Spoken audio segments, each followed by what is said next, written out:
I never knew you were a mermaid.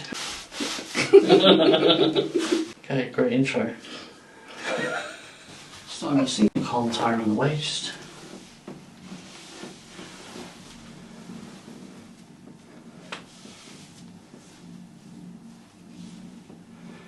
Pull it down.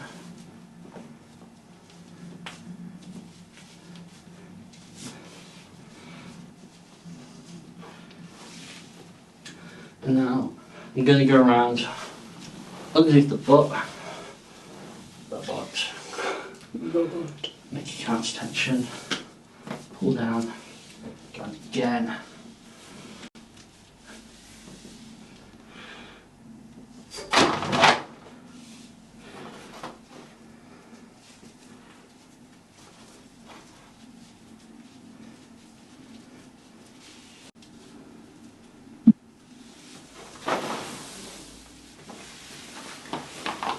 Okay, so this is the first wrap complete.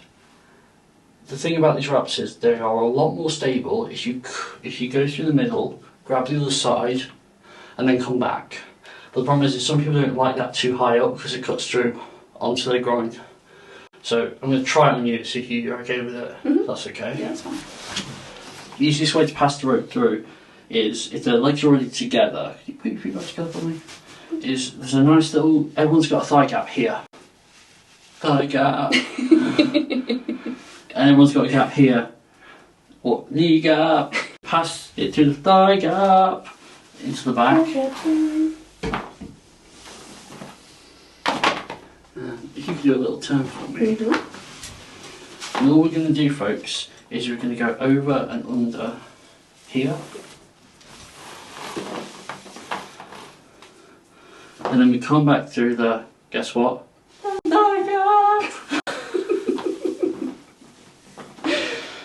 Prime time education, folks.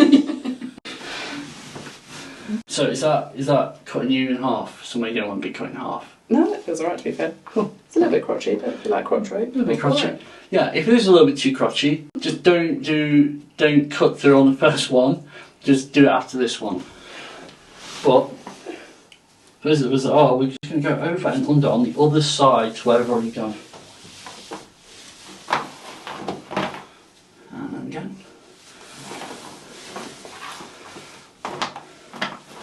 Okay, one down.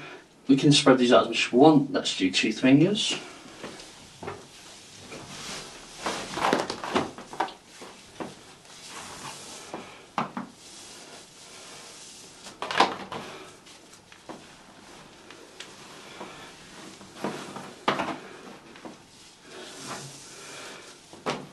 Guess what we go? It's the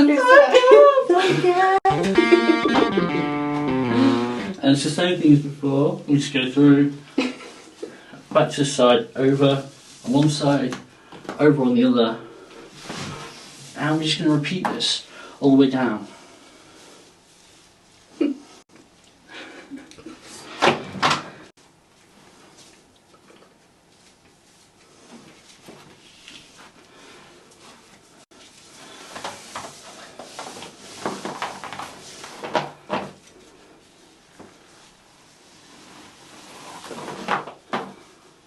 Over. Straight through. I'm running out of thigh gap. So I'm going to use the knee gap instead. Your audio is going to hate us. Everyone's going to hate it. Other side. Other side. And then I'm getting pretty close to the knee. I really need this to be my last little shout. So. Party can't last forever. We should have planned this better.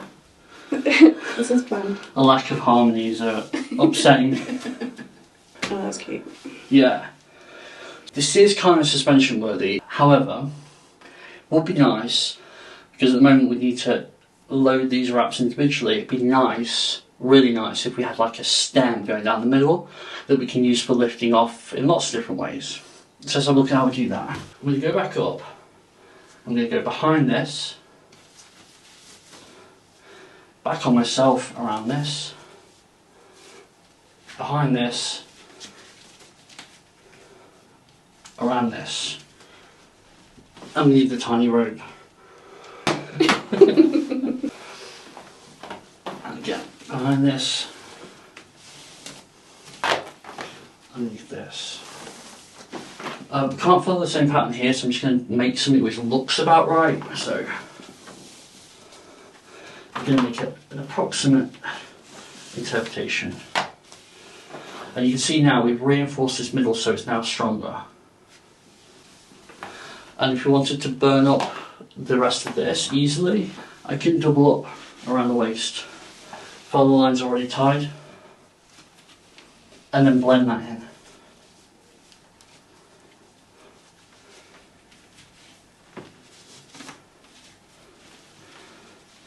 Sorry.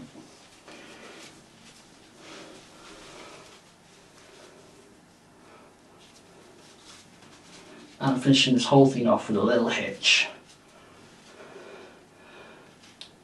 You said hi to a little hitch. Hi, little hitch. Hi, hitch.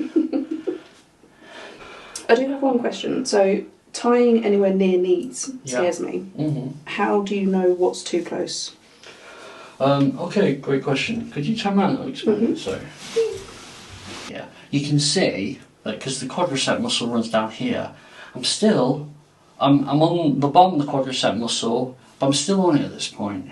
I don't really have to worry about causing damage in the back of the knee until I get down to about here.